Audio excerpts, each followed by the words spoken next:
Assalamualaikum warahmatullahi wabarakatuh. Perkenalkan, nama saya Syafira Medila dengan NIM 37918.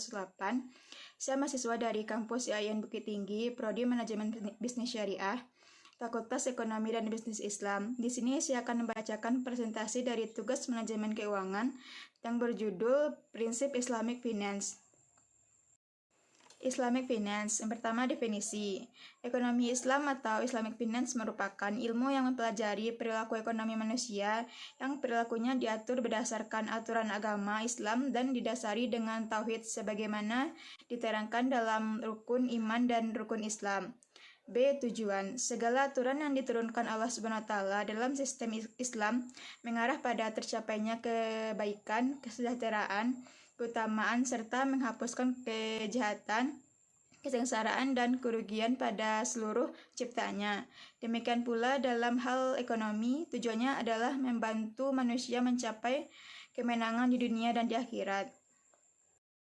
C. Prinsip-prinsip. Secara garis besar, ekonomi Islam memiliki beberapa prinsip dasar, yaitu yang pertama, berbagai sumber daya dipandang sebagai pemberian atau titipan dari Allah SWT kepada manusia.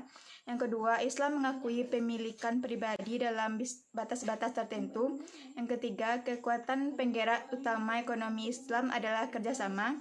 Keempat, ekonomi Islam menolak terjadinya akumulasi kekayaan yang dikuasai oleh segelintir orang saja.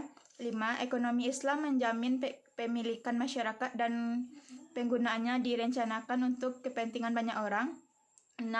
Seorang muslim harus takut kepada Allah SWT dan hari penentuan di akhirat nanti.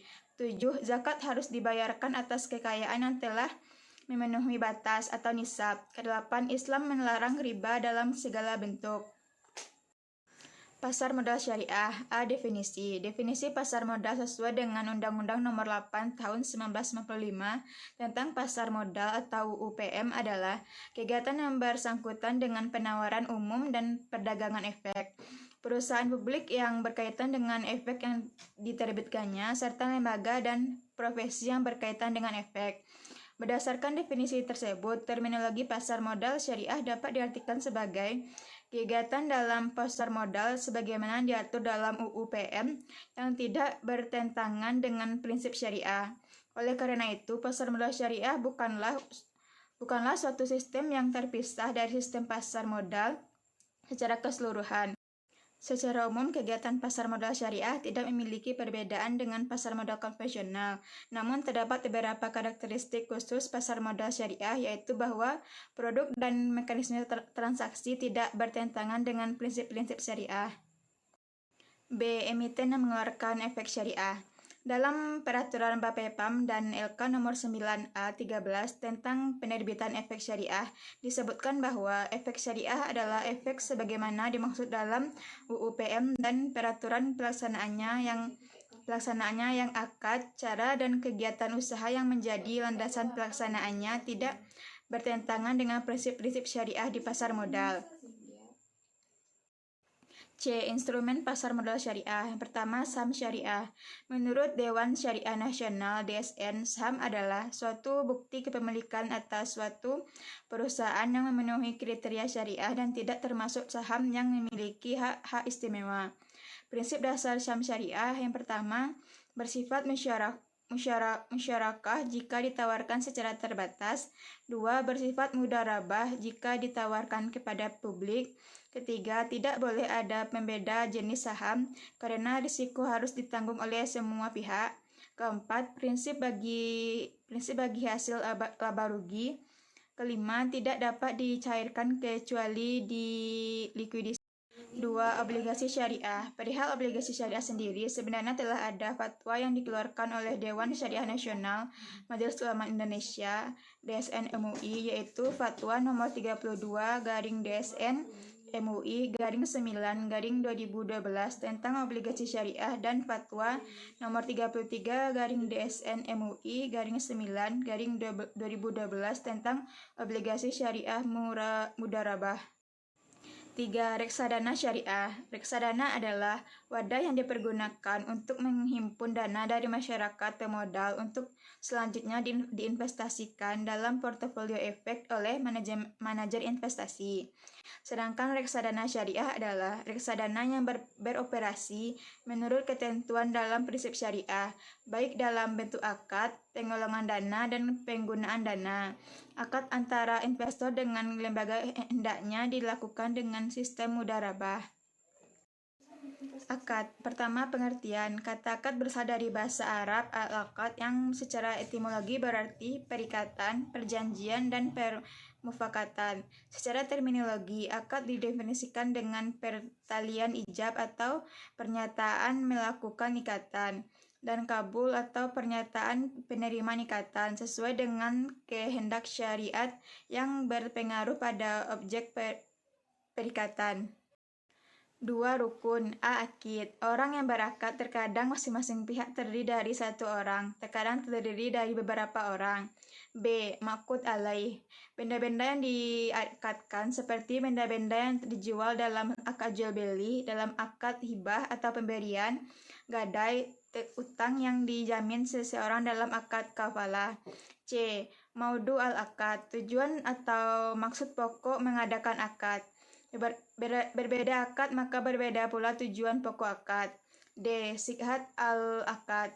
Ijab kabul. Ijab kabul ialah permulaan penjelasan yang keluar dari salah seorang yang berakad sebagai gambaran kehendaknya dalam mengadakan akad. 3. Syarat. Terdapat 2 jenis syarat dalam akad, diantaranya A. Syarat-syarat yang bersifat umum, yaitu syarat-syarat yang wajib dalam berbagai akad. Yang pertama, kedua orang yang melakukan akad cakap bertindak atau ahli, maka akad orang tidak cakap atau orang gila, orang yang berada di bawah pengampunan dan lainnya, akadnya tidak sah. Yang kedua, yang dijadikan objek akad dapat menerima hukumannya. Yang ketiga, akad itu diizinkan oleh syariat, dilakukan oleh orang yang mempunyai hak melakukannya. Keempat, akad bukan jenis akad yang dilarang. Yang kelima, akad dapat memberi manfaat. Yang keenam, ijab harus berjalan terus. 4 jenis. A. Akad wadiah. Wadiah merupakan simpanan atau deposit barang atau dana yang kepada pihak yang bukan pemiliknya untuk tujuan keamanan. Wadiah adalah akad penitipan dari pihak yang mempunyai uang atau barang kepada pihak yang menerima titipan, dengan catatan kapanpun titipan diambil, pihak penerima titipan wajib menyerahkan kembali uang atau barang titipan tersebut dan yang menjadi penjamin pengembalian barang titipan. Terdapat 2 jenis akad wadiah, yaitu yang pertama, wadiah amanah, yaitu wadiah di mana uang barang yang dititipkan hanya boleh disimpan dan tidak boleh dibayarkan.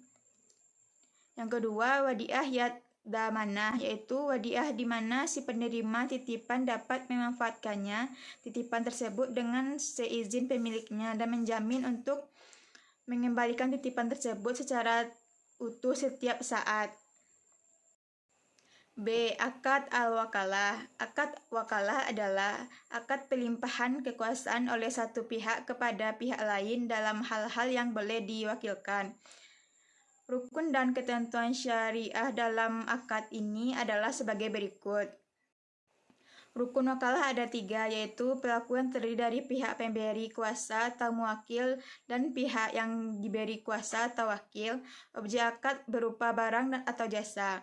Ijab kabul atau serah terima. Sedangkan ketentuan syariah yaitu pertama, subjek.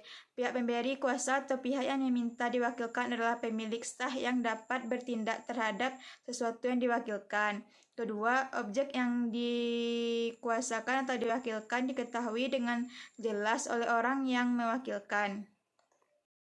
C. Akad al-kafalah atau jaminan. Akad kafalah adalah suatu perjanjian pemberian jaminan yang diberikan oleh penanggung kepada pihak ketiga untuk memenuhi kewajiban pihak kedua atau pihak yang ditanggung. Sumber hukum al-kafalah terdapat dalam Al-Quran dan As-Sunnah. Rukun kafalah ada 3, yaitu pelaku yang terdiri atas pihak peminjam, pihak yang beruntung, dan pihak yang berutang. Objek akad berupa tanggung jawab pihak yang berutang, baik berupa barang, jasa, maupun pekerjaan. D. Qardul Hasan. Qardul Hasan adalah pinjaman tanpa dikenai biaya atau hanya wajib membayar sebesar pokok utangnya. Pinjaman kard ada bertujuan diberikan pada orang yang membutuhkan atau tidak memiliki kemampuan finansial untuk tujuan sosial atau kemanusiaan. Rukun dan ketentuan syariah dalam Qardul Hasan sebagai berikut. Rukun Qardul Hasan ada 3 diantaranya. Pelaku yang terdiri dari pemberi dan penerima pinjaman, objek akad berupa uang yang dipinjamkan, ijab kabul atau serah terima, sedangkan ketentuan syariahnya yaitu yang pertama subjek, pelaku harus cakap ilmu dan dewasa. Yang kedua, objek akad. Akad aran atau pinjaman dengan jaminan. Ran secara harfiah adalah tetap, kekal, dan jaminan. Secara istilah, ran adalah apa yang disebut dengan barang jaminan, agunan, cagar, atau tanggungan. Ran yaitu menahan barang sebagai jaminan atas utang. Akad ran bertujuan agar pemberi pinjaman lebih mempercayai pihak yang berutang. Rukun al-ran ada 4 diantaranya sebagai berikut. Yang pertama, pelaku terdiri atas pihak yang menggadaikan atau rahin dan pihak yang menerima gadai atau murtahin. Yang kedua, objek akad berupa barang yang digadaikan atau marhun dan utang atau marhun bib. Yang ketiga, ijab kabul atau serah terima. Sekian penyampaian materi dari saya. Semoga apa yang saya sampaikan ini dapat bermanfaat bagi kalian yang menontonnya. Jika ada kata-kata yang salah, mohon dimaafkan. Assalamualaikum warahmatullahi wabarakatuh.